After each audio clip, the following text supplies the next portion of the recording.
మన యువ నాయకులు గౌరవ ఆంధ్రప్రదేశ్ ఐటీ శాఖ మంత్రికి ఇవే మా హార్దిక జన్మదిన శుభాకాంక్షలు. చదిపిరాళ్ల భూపేశ్ రెడ్డి టీడీపీ నియోజకవర్గ ఇన్ఛార్జ్ జమ్మలమణి. ప్రస్తుతం మనతో పాటు మర్రి రాజశేఖర రెడ్డి గారు ఉన్నారు, వారితో మాట్లాడదాం. ఈ రోజు కమిషనర్ని కలిసి ఏమని వినతి పత్రం ఇచ్చారు? ఇది ముఖ్యంగా ప్రజల సమస్యలమ్మా. మా ప్రాంతం మల్కాజ్గిరి నియోజకవర్గం మటుకు అనేక సమస్యలతో సతమతం అవుతుంది.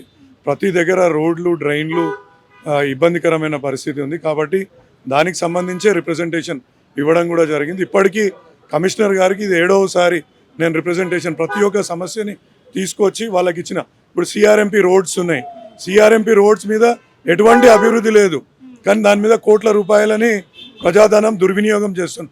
మా దగ్గర అవి ఆపేసి మా ఉన్న ఇమీడియట్ ఇబ్బందులని గమనించాల్సిందిగా కోరుతున్నాం వాళ్ళని.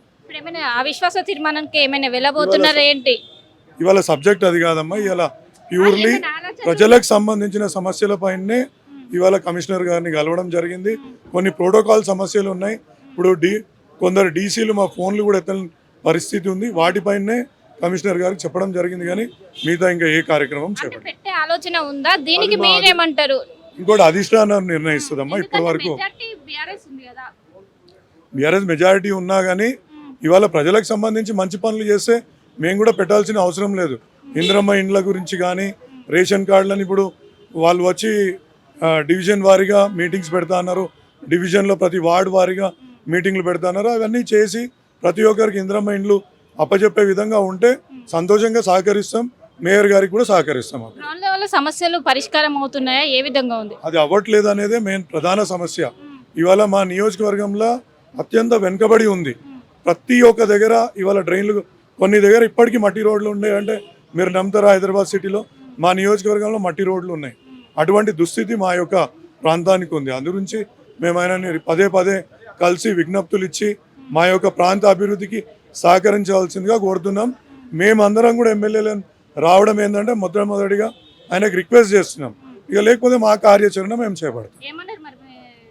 ఆయన తప్పకుండా ప్రతి జోనల్ ఆఫీసర్కి 25 కోట్ల రూపాయల బడ్జెట్ కేటాయిస్తా అన్నారు. దాంట్లో నుంచి మన ప్రతి డివిజన్ కూడా ఇంత మొత్తం కేటాయించి ప్రయారిటీ పరంగా వర్కులు చేస్తామని కూడా చెప్పారు.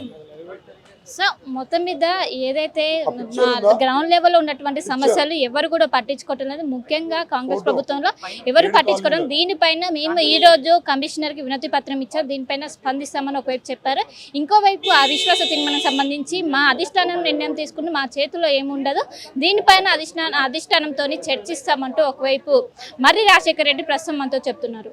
కేరళ శివతో కలిసి శిల్ప ఆర్టీవీ హైదరాబాద్. మరిన్ని వీడియోస్ కోసం ఛానల్ ని సబ్స్క్రైబ్ చేయండి. లేటెస్ట్ అప్డేట్స్ కోసం వాట్సాప్ ఛానల్ ని ఫాలో అవ్వండి. ఆ లింక్ డిస్క్రిప్షన్ లో ఉంది.